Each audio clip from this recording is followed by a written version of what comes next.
Welcome to Family Gamer TV. I'm with John Drake, director at Harmonix, and we've just been looking at Fantasia, new rhythm action game. How would you describe it? So Fantasia is a new music motion game that Harmonix is making, sort of springboarding off our experience with games like Rock Band and Dance Central and our experience on the Kinect, that you'll be able to reach out and grab the music and transform the world. It's to use Walt Disney's words, it's an adventure in color, sound, and motion.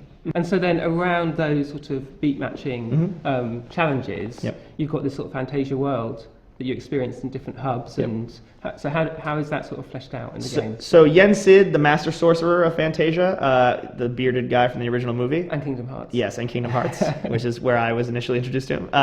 Yen Sid has brought you into the world. Again, like Dance Central or Rock Band, the fantasy is really about you becoming part of this universe. It's not you controlling a character or you playing as Lara Croft or Master Chief. This is really about you, the player, in the world of Fantasia. He thinks you have a lot of musical potential. He wants you to be the new Sorcerer's Apprentice, that role that Mickey sort of iconically filled in the original film when he conducted the heavens and the seas and also fell asleep and let the broomsticks run wild inside the workshop. So Yen Sid brings you into the workshop and says, hey, you're the new Sorcerer's Apprentice. I want you to go prove your merits, prove your mettle. He sends you off to the realms of Fantasia, these worlds he's created out of pure music and magic. And he asks you to find and uncover these hidden musical moments, these hidden musical instruments that give you a way to actually perform along to different venues and styles and tones. So in this case, we have an underwater venue called the Shoal, sort of a coral reef, and a industrial factory venue called the Press, which is a printing press. And those are just two of a wide variety you'll be playing in the final game. But that's the narrative dressing. And Yen Sid says, you're the Sorcerer's Apprentice. Can you prove your worth and uncover all the secrets inside of Fantasia, and along the way find all the musical interactions that are filled with creative moments? Now, is there a tension in that? Because although the game's not actually rated yet in terms of like a PEGI rating or ESRB rating, it feels like there's a potential you might come in at a 12 or a teen, whereas my kids would actually love to play some of the stuff we've seen today and they're younger.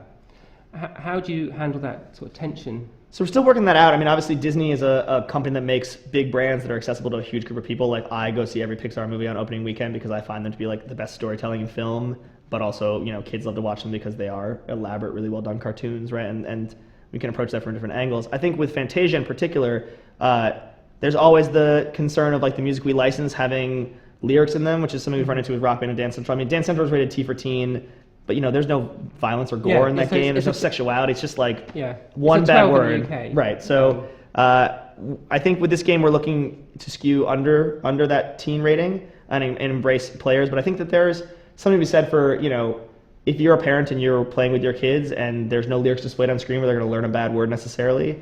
It's the same as having the radio on in the background on some level. So hopefully we'll have an age rating that will be appropriate for all the players that we hope to welcome in the world who may be music fans. But I'd say any parents who are seeing that rating and may have concerns to think through like why that rating would be rated this way. Harmonix is making a game with Disney that's respectful of both of those brands and sort of what they mean to people. So definitely be after the new year in 2014, and we hope to get it out as soon as we can to people so they can play music in a whole new way. Cool. Well, thanks for your time. Awesome. Thanks for having me. Following the game and looking forward to hearing more about it. Yeah, see you day 3.